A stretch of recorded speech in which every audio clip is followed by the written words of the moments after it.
Tonight on 2020. If you were a Scientologist, usually when you leave something, you are one of the relative few that hold the answers. You don't have an organization attacking you, that all humankind depend upon.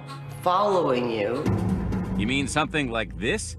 Having a stranger lurk around a quiet residential street in West Allis, Wisconsin? The people down here called the cops and they said, listen, there's a guy out here looking in a house and we think he might be a drug dealer. The police are called in only to make an eye-popping discovery. The mystery man's rented SUV looks like an arsenal on wheels, loaded with handguns, rifles, ammo, a stun gun, a high-zoom camera, and a satellite computer. That sounds like this guy's going to war. It sounds like he's a hitman, doesn't it? That man, Dwayne Powell, swears he's not a hitman. Instead, he says he's a $10,000 a week private eye with a very famous client. The company I work for is huge. So why are they spying on this 80-year-old man who plays the horn for a living? What kind of super dark secret world is this you get yourself involved in? I have never met a more competent, a more intelligent, a more tolerant, a more compassionate being. A story that affects every Scientologist. Scientology. Powell says the church is his client, and his target, the estranged father of David Miscavige, the church's all-powerful, wildly controversial leader. When somebody enrolls, consider he's joined for the duration.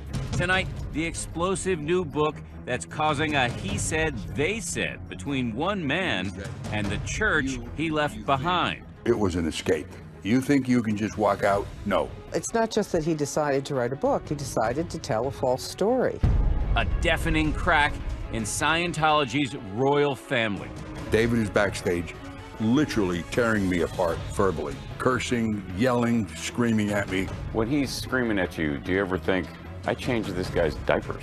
How ex-members now depict Gold Base, the church's mountainside paradise, Scientology style, gated with tight security.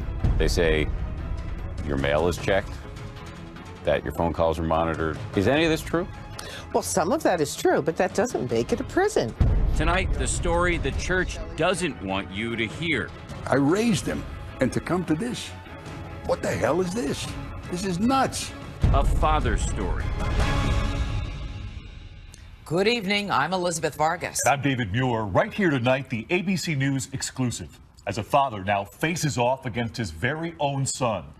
And not just any son, but the powerful leader of the Church of Scientology, David Miscavige. Revered by some, reviled by others. And now the subject of a blockbuster new book titled Ruthless, which comes out next Tuesday. The publishers tell us that lawyers from the church asked them not to release it. So what's in it that has the church on high alert? Dan Harris finds out.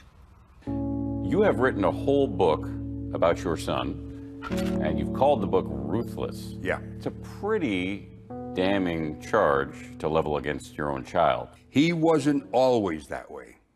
When he was a kid, I am telling you, he was a lovable kid.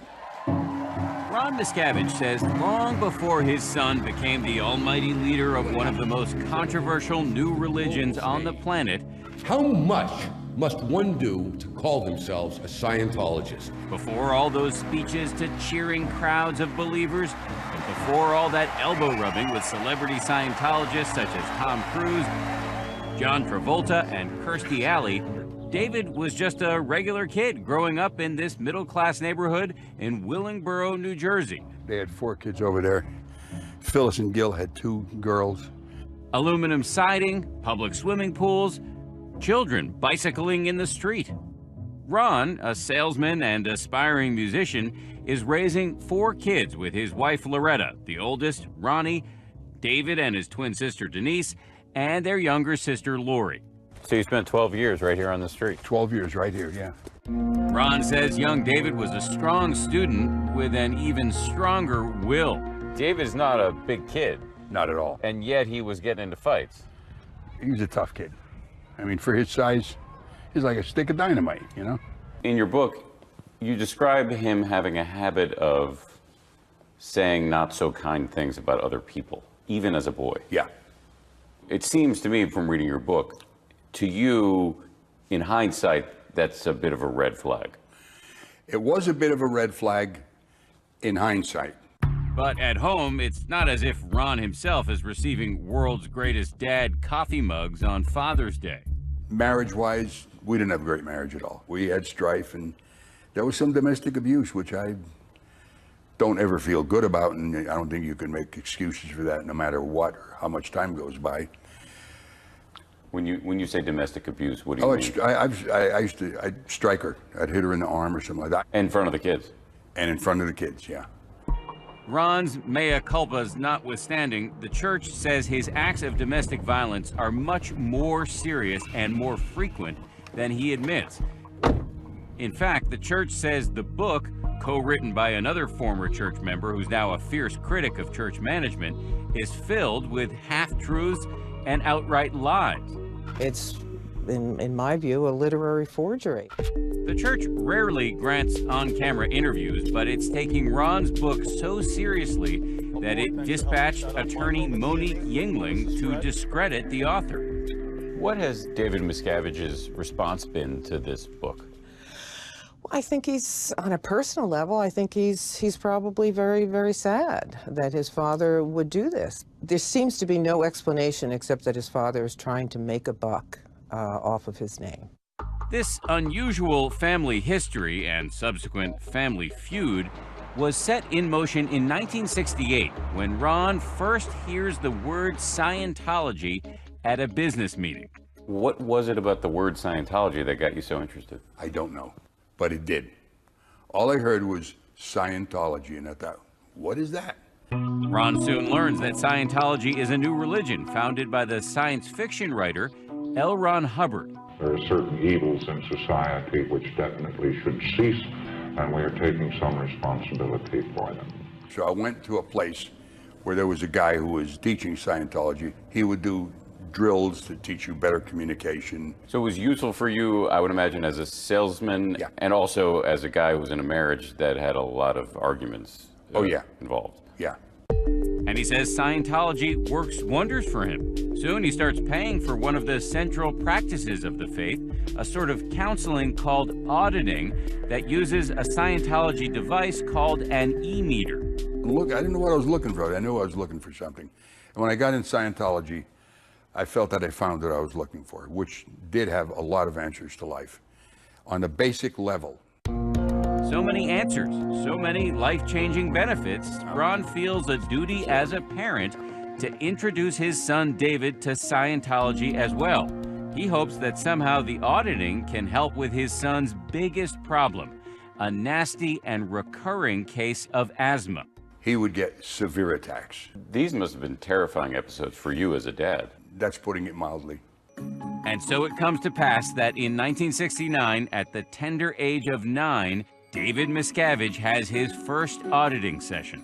About 45 minutes later, David walks out, smiling, bright. And in that moment, the future is born, a future of fame and power as David Miscavige rises to the highest levels of Scientology, and a future of turmoil and pain as his family life erupts into a civil war. So you think that was the key turning point in his whole life? I know it. Behold his mighty hand! Miracles, as commonly understood in the Judeo-Christian tradition, are not a big part of Scientology theology, a modern doctrine which draws not from ancient scripture, but instead from the mind of its founder, the science fiction writer L. Ron Hubbard. This is the critically panned movie version of Hubbard's novel, Battlefield Earth. It starred noted Scientologist John Travolta. Send some guards out and round them up. But back in New Jersey, Ron Miscavige says something close to what Christians might call faith healing occurs in 1969. That's when he takes his undersized, asthmatic 9-year-old son, David, for his first session of auditing, a kind of Scientology counseling. About 45 minutes later, David walks out, smiling, bright. I said, what happened? He says, Dad, it's handled. So your view at the time was that his asthma was cured by Scientology? Let's put it this way, it mitigated it considerably. I think it was at that moment that he decided he's going to do something with this. So you think that was the key turning point in his whole life? I know it. I know it. According to Ron, this moment is a sort of conversion experience for the entire family. Now everybody starts studying Scientology, with David setting himself apart as something of a prodigy. What do you think he was getting out of it? Satisfaction that he was helping somebody. These are my compositions. By the year 1975, Ron's music career hits a high note. He even puts out this rather groovy album, while David's Scientology career is really taking off. He's now a young auditor, and he decides to join the church's priestly order, the Sea Organization, or Sea Org. The group's distinctive look, medals, gold ribbons, and dress whites were modeled in part on Hubbard's own time in the U.S. Navy. He said, I want to go and help L. Ron Hubbard. And I thought to myself, hey, I'd be pretty proud of him. So I said, okay, I'll help you whatever I can. David heads to Scientology's spiritual headquarters in Clearwater, Florida, which involves signing a billion-year contract, meaning you agree to work for the Sea Org in your future lives. While in Clearwater, he meets Lois Riesdorf, who says she recruits David to join the Commodore's Messenger organization, L. Ron Hubbard's personal elite unit within the Sea Org. He was very, if I could say, gung-ho, had a lot of spark. When he was 16, he was a climber. He wanted to be at the top. And he gained a reputation of being really tough, like you didn't mess with him. Pretty soon, David finds himself in the orbit of the founder, L. Ron Hubbard, who has gone from writing science fiction to writing volumes of sacred Scientology texts. Teenage David moves west without his family, where Hubbard, sometimes known by his initials LRH, is building secret new bases and shooting Scientology training films. Dave ended up being a cameraman, but in the beginning, we used to call him the Kid, and LRH would call him the Kid. While Ron Miscavige is back east selling cookware and cutlery, what his son is doing during this period of time is a matter of intense dispute. The church is adamant that Hubbard decided early that David Miscavige would eventually succeed him. There never ever was any doubt whatsoever that Mr. Hubbard intended Mr. David Miscavige to be the leader of the religion after he had departed this life. That's not how Lois Riesdorf remembers it. She says Hubbard wanted the church to be run by a committee after he died, not one person. But Riesdorf says after Hubbard goes into seclusion in 1980, Miscavige's influence and power grow unchecked as he evolves from the Commodore's messenger into a gatekeeper. He started to get power and started to pull in people onto his side. And it ended up being like a coup, where you had half of the management took over and kicked out the other half. Riesdorf says she is part of that other half and that she's relieved of her executive duties. It was a betrayal. In the book, you say that your son really developed a taste for power in the Sea Org. There were no checks and balances on him at a certain point where he could just go ahead. He just assumed that power. The church says neither Lois Riesdorf, who they say was expelled in 1982 by Hubbard personally, nor Ron have first-hand knowledge of these events. Instead, they point out that during this time period, Ron is dealing with his own serious issues. In 1985, Ron is arrested in Pennsylvania and charged with attempted rape, which Ron says is a case of mistaken identity. David arranges for his father's defense. He said, listen, you're not on your own. They're going to take on the whole Church of Scientology.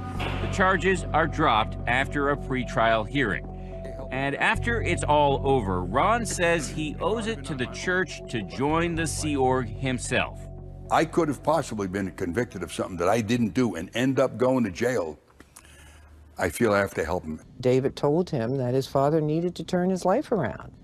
Despite the fact that in a 2012 article in the Philadelphia Inquirer, the church called Ron the victim in this case, Scientology officials are now playing a different tune, accusing Ron of deliberately playing down the seriousness of the charges. The church has gone from calling Ron Miscavige a victim, in the words of the church, to now raising questions about whether he's whitewashing the whole thing. So the only thing that's changed between now and then that I'm aware of is that Ron decided to write a book. Well, it's not just that he decided to write a book. He decided to tell a false story. What is not in dispute is that in 1985, Ron moves to California, divorces his wife, and dons the uniform of the Sea Org. And Ron says shortly after coming aboard, he sees that his son has changed. And I saw him, I says, "Hey, Dave." And he turned to me and he looked at me like, "Who are you talking to?" No words were said, but that glance told me those days were over. I could never do that as a father to a son. In 1986, David Miscavige announces a seismic event for the church. L. Ron Hubbard has died. The being we knew as L. Ron Hubbard still exists. However, the body he had could no longer serve his purposes. The next year, David officially becomes the head of the church, taking the title Chairman of the Board. He is now alone at the top. From now on, he will be the star of the church's Olympic-sized celebrations. He will lead the church through some of its greatest triumphs, like winning its tax-exempt status. The IRS issued letters recognizing Scientology, and every one of its organizations has fully tax-exempt. The war is over! And he will spearhead the charge to bring celebrities into the fold. Just last month in Los Angeles, this billboard goes up, condemning a Scientology policy called disconnection, where, according to critics, church officials pressure parishioners to cease communicating with family or friends who leave and criticize the church. I think it's terrible. I don't think you could do a worse thing to a person than have him split up his family so they won't talk to you anymore. You lose your children, and they do it. This is what Ron says happens with his two daughters, Denise and Lori, not long after he leaves the church. They won't talk to me. My grandchildren don't talk to me, which is their kids, and I've never met some of my great-grandchildren. I don't even know how many there are. That is terrible. That is terrible, okay? That's why I'm doing this, Dan. You have a number of great-grandchildren and you don't know the number. Hey, hang on a second. Jesus Christ, Sorry. I got to get focused. Sorry, buddy. No, no problem. This is tough. This is tough. Right, it's tough. Scientology says this is another blatant example of Ron failing to tell the full story. With respect to Ron Miscavige, he's saying his daughters were pressured to disconnect from him by the church. It is simply not true. The church never entered into giving them any pressure. Ron's daughters declined to give an interview to ABC News, but through an attorney tell us they have very good reasons to cut off all ties with their father. Ron's daughters have relayed that they grew up in a house that they would call a chamber of horrors. Ron's daughters allege that he physically abused their mother and them as well, striking them frequently with his fists and his belt. Ron says he did spank the girls occasionally and sometimes struck his wife, but he says his daughters' claims are greatly exaggerated. I never thought that they would resort to this. I knew that I was going to be discredited, and I want David, who probably wrote this stuff, you come on television and confront me in person. His daughters tell us, though, that perhaps the last straw for them was when their father moved in with their older brother, Ronnie, who they say abused them physically when they were children.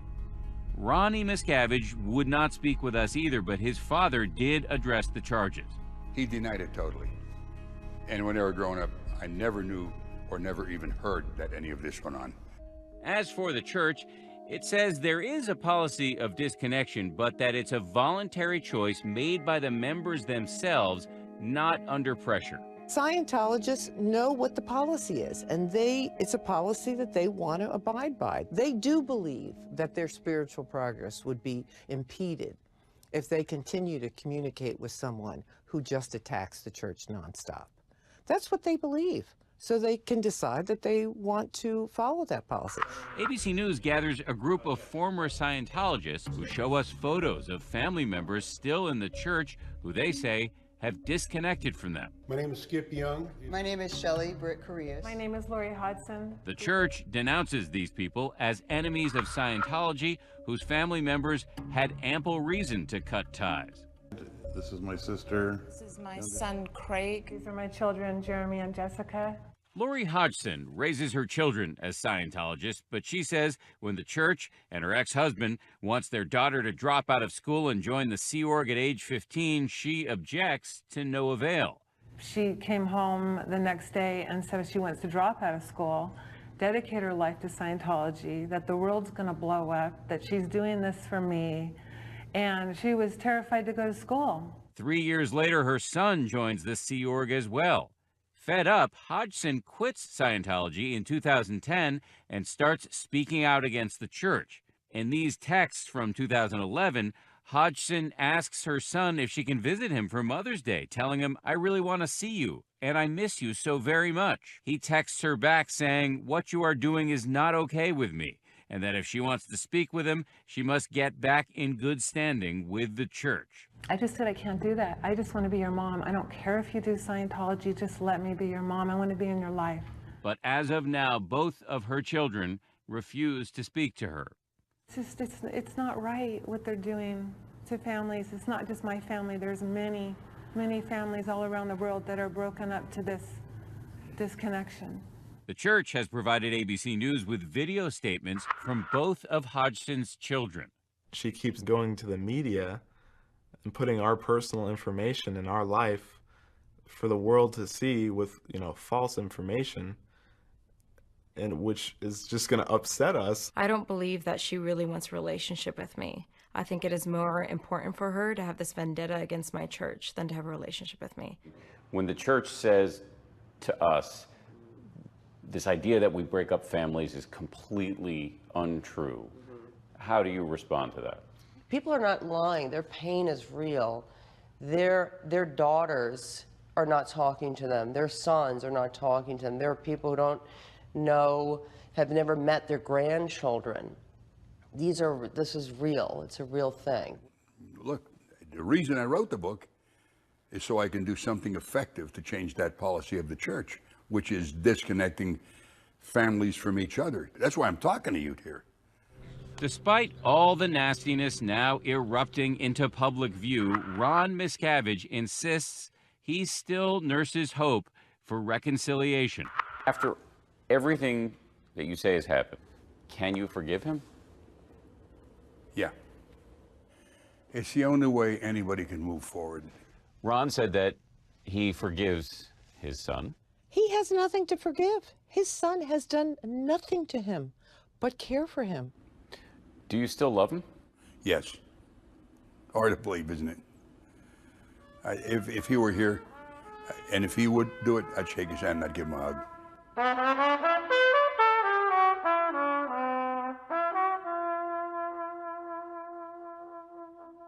The Church of Scientology has dealt with many high-profile defectors, including celebrities and former top executives. But what you're about to see is truly unique. The father of the undisputed leader of the church quitting, writing a book, and hauling into public view an all-out war within Scientology's ruling family.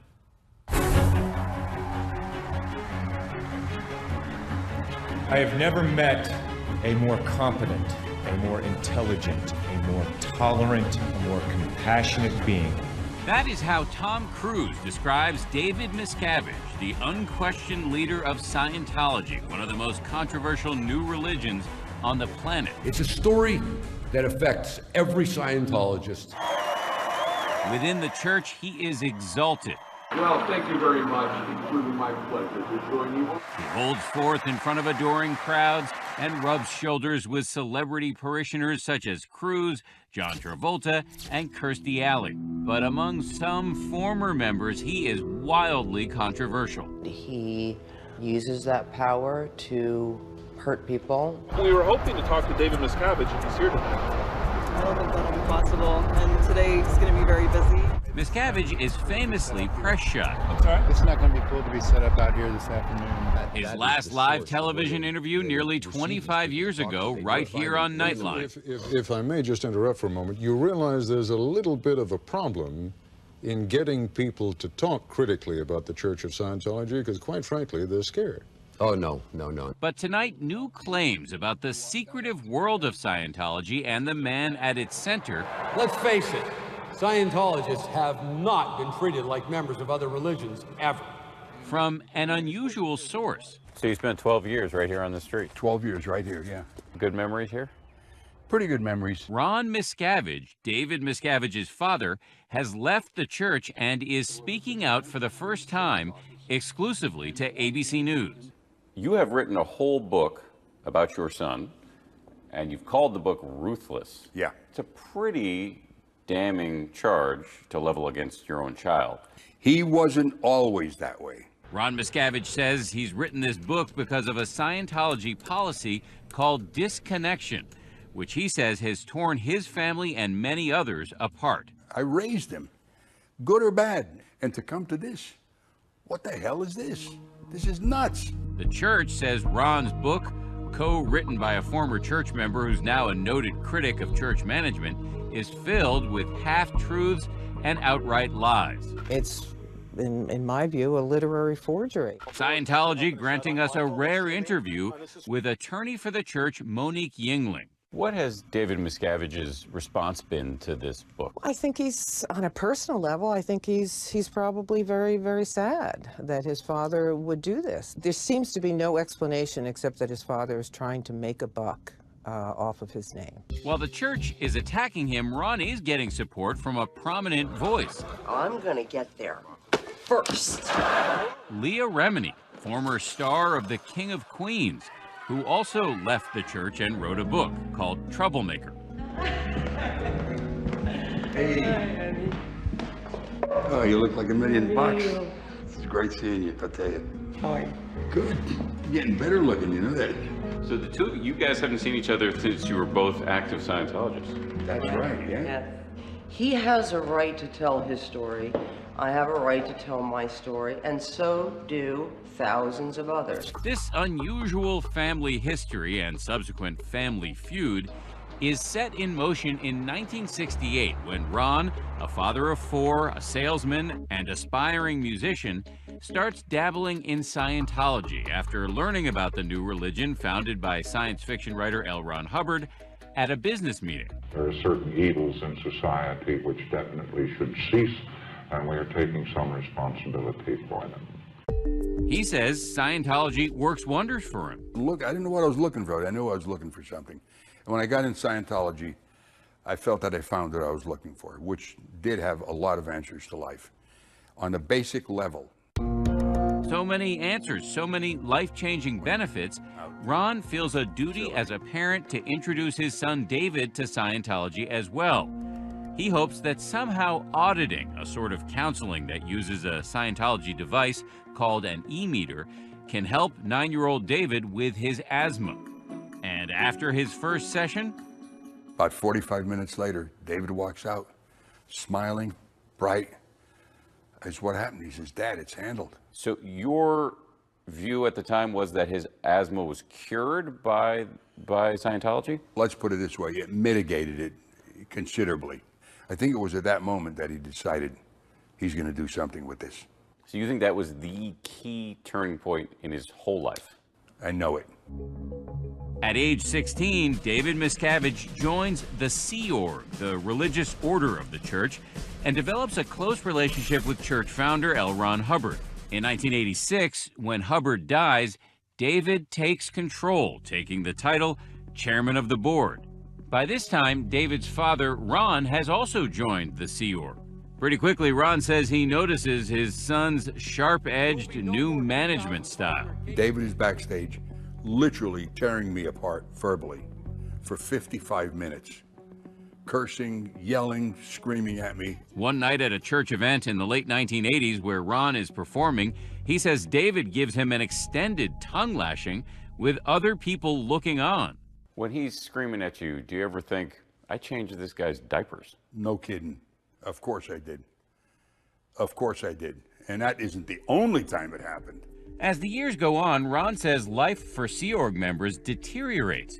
He chafes at what he describes as crushing workloads, restrictive rules, constant stress, a rigid lifestyle, and a lack of sleep. As time went on, it slowly went downhill.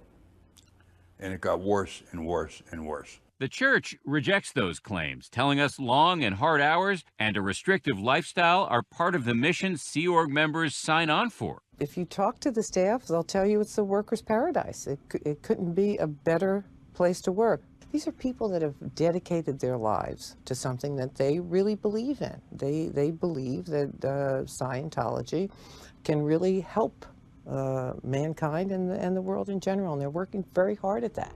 As for Ron, he was working with first-class musicians in one of the best studios in the world. He had nothing to complain about. My name is Peter Schless. I'm a songwriter. The church sent us video testimonials from Ron's former bandmates. Ron was an embarrassment to me, personally. And also letters in which those bandmates call Ron lazy and crude, say he used racial and ethnic slurs, was a poor musician, and a disgusting pig. Do you know of any other church that criticizes former members in the way in which Scientology does? Well, I think it all depends on the circumstances. Certainly, you see that happen with respect to the Vatican and so on. When the Vatican gets attacked, I mean, they have something to say about the attackers. If somebody leaves the Catholic Church, do you really think they're going to be on the receiving end of this level of vitriol? Not if they leave the church and they go off and live their life. No, I mean, but if they leave and criticize it, because people leave and criticize the Catholic Church all the time. Yes, exactly. And I do think that if people in the church are asked for their opinion of this particular person, that you may well get the same kind of criticism. But it's not as if the people were just randomly asked. This is the church itself asking its parishioners, videotaping it, and giving it to ABC News. Well, again, the facts are what they are. Ron says the facts are that by 2012, he can no longer bear life in the Sea Org. So, along with his wife, Becky, who he married after divorcing David's mother, he makes a radical move. He quits.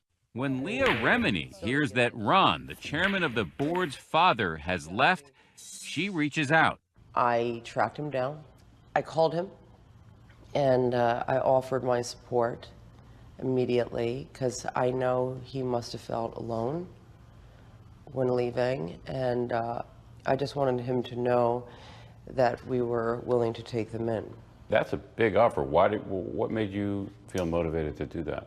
Because there is no, there really is no place for them to go unless they have family, which is very rare outside of the church. But Ron says quitting the church creates a whole new host of profound problems for him. Coming up, it's father versus son as Ron's departure exposes deep familial rifts, now erupting into public view. I've never met some of my great-grandchildren. I don't even know how many there are. That is terrible, okay? That's why I'm doing this. Stay with us. 2 hours east of Los Angeles, in Hemet, California, sits a 500-acre Scientology compound known as Gold Base. The church characterizes the base as a slice of Scientology utopia. These official videos show a spotless complex with state-of-the-art facilities, gorgeous landscaping, and flowing fountains. They tell us the food here is great too. When she arrived for her interview with 2020, Scientology attorney Monique Yingling brings along these baked goods as edible proof. If you talk to the staff, they'll tell you it's the workers' paradise. It couldn't be a better place to work. This is where Ron Miscavige works after signing up for the Sea Org in 1985. At first, Ron says he enjoys himself. He joins the band and gets to play all over the world. That's him jamming with Scientologist and soul legend Isaac Hayes. What's more, he believes he's helping to change the world through Scientology. On a more personal note, he meets his second and much younger wife, Becky Bigelow. So Ron is happy for a time, but he says he can't help but notice his son's sharp-edged new management style. David is backstage, literally tearing me apart verbally for 55 minutes, cursing, yelling, screaming at me. One night at a church event in the late 80s where Ron is performing, he says David gives him an extended tongue lashing with other people looking on. When he's screaming at you, do you ever think, I changed this guy's diapers? No kidding. Of course I did. Of course I did. And that isn't the only time it happened. Look, I'm the one that got him in Scientology. I raised him, good or bad. And to come to this, what the hell is this? This is nuts. The church insists Ron doesn't actually know much about David's management style because they simply didn't spend much time together. The thing I find disingenuous. David was busy with much bigger things, like conducting this live interview on ABC's Nightline with Ted Koppel in 1992. You want to bring me up an allegation, you confront me with it. And of course, there were the celebrity Scientologists to manage. I'm gonna get there first.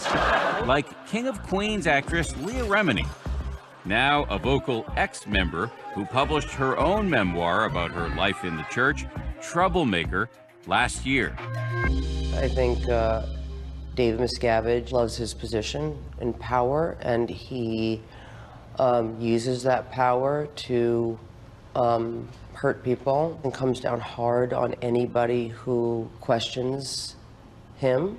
Leah is a big deal, but there is no more prominent celebrity Scientologist than Tom Cruise, with whom David bonds in 1990 during the filming of Days of Thunder. What's the relationship between your son and Tom Cruise?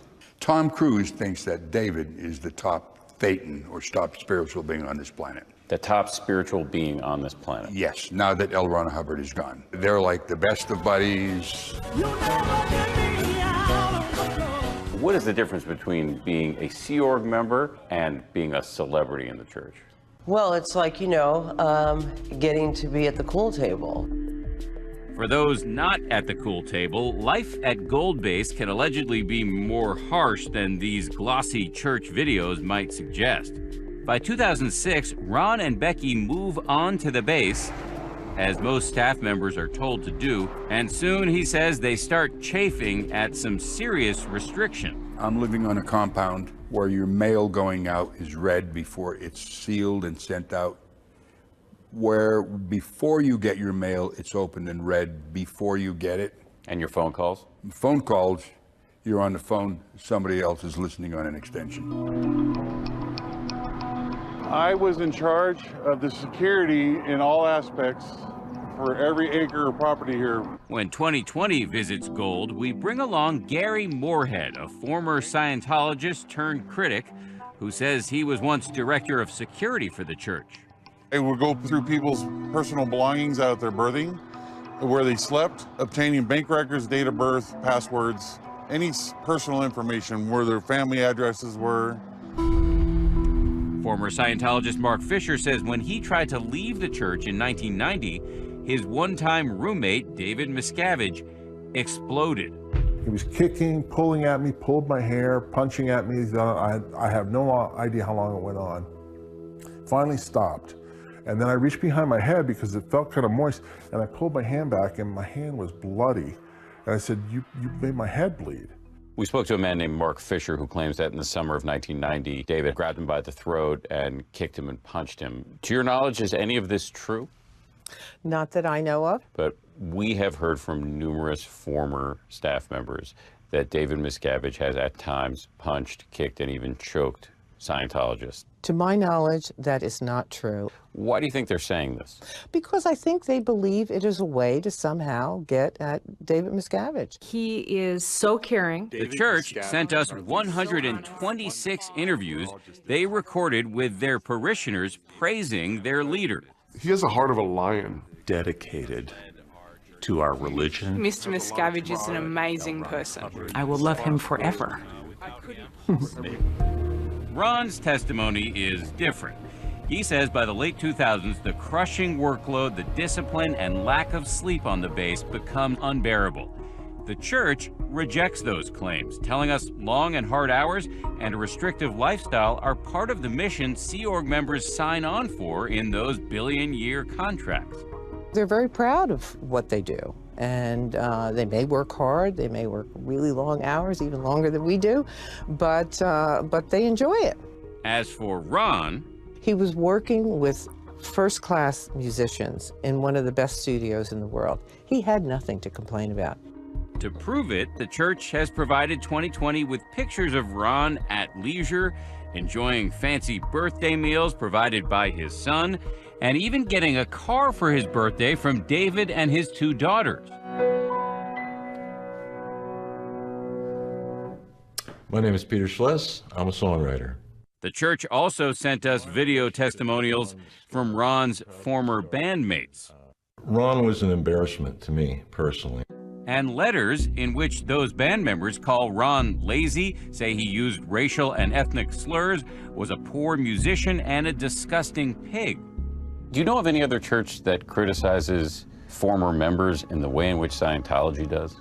Well, I think it all depends on the circumstances. Certainly, you see that happen with respect to the Vatican and so on. When the Vatican gets attacked, I mean, they have something to say about the attackers. If somebody leaves the Catholic Church, do you really think they're going to be on the receiving end of this level of vitriol? Because people leave and criticize the Catholic Church all the time. Yes, exactly. And I do think that if people in the church are asked for their opinion of this particular person, that you may well get the same kind of criticism. But it's not as if the people were just randomly asked. This is the church itself asking its parishioners, videotaping it, and giving it to ABC News. Well, again, the facts are what they are.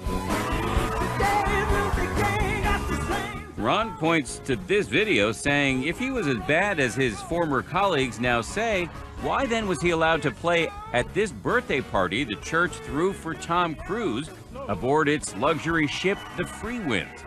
There's David and Tom rocking out while Ron performs. Looks like fun, but Ron also remembers a much less pleasant aquatic experience.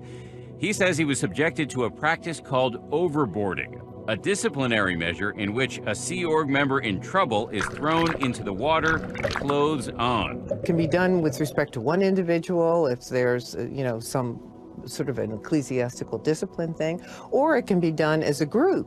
The church says overboarding is voluntary. Ron disagrees. I'm going out there and I'm thinking to myself, this is straight lunatic asylum stuff. This is going to make me better. The only effect it had on me is make me all the more want to possibly get out of there. It's Sunday morning, March 25th, 2012, and Ron Miscavige and his wife Becky are attempting what they describe as one of the riskiest moves of their lives. When you were pulling up to the gate, was your heart pounding? I would say so. I would say that was like a moment of truth for me. For months, they say they've planned what they call their escape from Gold Base by conditioning the guards into letting them make regular Sunday trips to the music studio across the street. And it all comes to a head when Ron drives the Ford Focus his son gave him up to the security gate. He presses the button, and to his relief, the gate opens. I drove out slowly so it wouldn't arouse suspicion. When I turned left, I put my foot right to the floorboard. I knew we were free. I knew they couldn't catch us. What was it like in this car at the moment? I'll tell you what it was like. Let's say you were under a pile of rocks. It was like all of a sudden, it was gone. The church scoffs at the idea that this was an escape. It is not a prison. People can come and go as they please, and they do. You call it an escape. Was it really an escape? As opposed to what? Just leaving? No, it was an escape. You can't leave. You think you can just walk out? No. You will be stopped. I escaped. I wouldn't open up the gate. I'd send my rover guard down there to meet up with him face to face in case he started scaling it, and I'd try to calm, cool, and collectively talk to him on the intercom. Gary Moorhead, the former security chief at Gold, says he had many ways to discourage would-be deserters from leaving and ways to track them down if they did. Nobody would ever try to scale the mountain because it takes you nowhere. We'd figure out how much time they've been gone, you know, when they were last seen, how far away could they be. The amount of sheer pressure that I would get until that person was back here was incredible. Once Ron and Becky are off the base, they drive for 3 days, heading straight to Wisconsin, where Becky's mother lives. What were those first few hours and days like? Undescribable. Undescribable. When Leah Remini hears that Ron, the chairman of the board's father, has left, she reaches out. I tracked him down. I called him, and I offered my support immediately because I know he must have felt alone when leaving, and I just wanted him to know that we were willing to take them in. That's a big offer. What made you feel motivated to do that? Because there really is no place for them to go unless they have family, which is very rare outside of the church. That may be why, despite all of Ron's complaints about David and the church, he soon sends his son a letter asking for money. He did give you $100,000 to buy a house. Absolutely, yeah. And that letter, I said, hey, listen, I've spent a lot of years in the Sea Org. I couldn't live under those conditions. I have very little money paid into Social Security. If you can give me some financial help, I'd appreciate it. Why do you think he did it? I go back and forth thinking that maybe he read it and he's thinking, you know, he is my old man and he's old. Maybe I'll help him out. And then on the other hand, I think, well, maybe he did it just so it would be insurance that I wouldn't do anything. And I wasn't going to do anything. Meaning you wouldn't go public? Yeah, I had no intention, even before he sent me the money.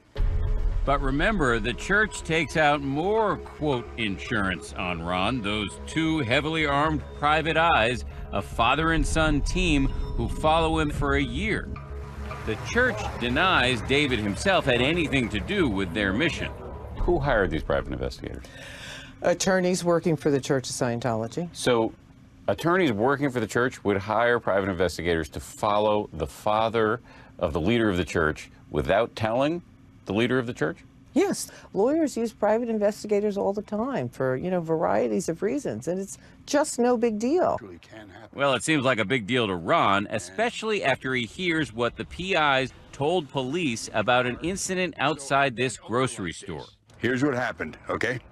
I thought my cell phone was going to come out, put my hand on the T-shirt pocket where the cell phone was to stop it from falling out, and that looked to the PIs like I was having a heart attack. David called my dad and said, if he dies, he dies. Don't intervene. It was a mandate from David not to... He just said, don't go intervene with it. Let it happen. If it's time, it's his time. When you heard that he allegedly said this... It was a shot to the head. It was like somebody punching me in the chest with a sledgehammer. What did it lead you to conclude about your son? That his position in the church and his public relations and his image meant more to him than a father. The church produces this statement from Dwayne Powell, the private investigator who now says he never spoke to David Miscavige and that both the police and Powell's own son, Daniel, his partner, got it wrong. I have the police report here. Dwayne Powell, the father, the private investigator, said that he saw Ron grab his chest, was concerned. A man named David got on the phone and said, if he dies, let him die. It's not true. And Dwayne Powell has said that it's not true. The police stand by their report, telling us, quote, there is no confusion. With the church, they will deny everything. Probably going to come out with stuff on me that's going to make me look like I'm the worst person who ever lived. This is their modus operandi. L. Ron Hubbard said, don't defend yourself, attack.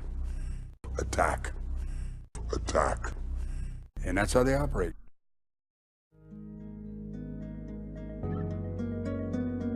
On a recent afternoon in Hollywood, not far from iconic Scientology buildings, a reunion between two veterans of the church. Hey. Oh, you look like $1,000,000. It's great seeing you, I'll tell you. How are you? Good. You're getting better looking, you know that? So the two of you guys haven't seen each other since you were both active Scientologists. That's right, yeah. Yes. He has a right to tell his story. I have a right to tell my story, and so do thousands of others. Where this is very different is usually when you leave something, you don't have an organization attacking you, following you, trying to destroy your life. Back in Wisconsin, in the little brick home his son bought for him, Ron now spends most of his time with his wife and with his first true love, music. As for his son, despite all the nastiness now erupting into the public view, this father insists he still nurses hope for reconciliation. After everything that you say has happened, can you forgive him?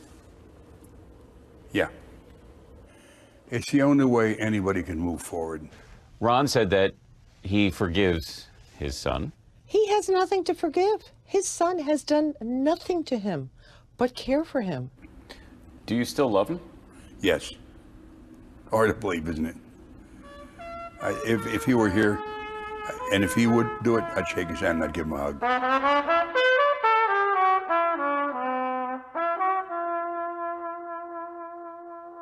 And it's worth noting that the book Ruthless is dedicated to Ron's children, including David Miscavige, and the great-grandchildren he's never met. So our question for you right here tonight about the controversial policy of disconnection. Could even the most deeply held religious convictions cause you to completely break apart from your own family? Let us know your thoughts on Facebook and Twitter. Incredible hour from Dan Harris tonight, and he'll have much more on Nightline a little later. Thanks so much for watching. I'm Elizabeth Vargas. And I'm David Muir. From all of us here at 2020 and ABC News, have a great evening and a great weekend.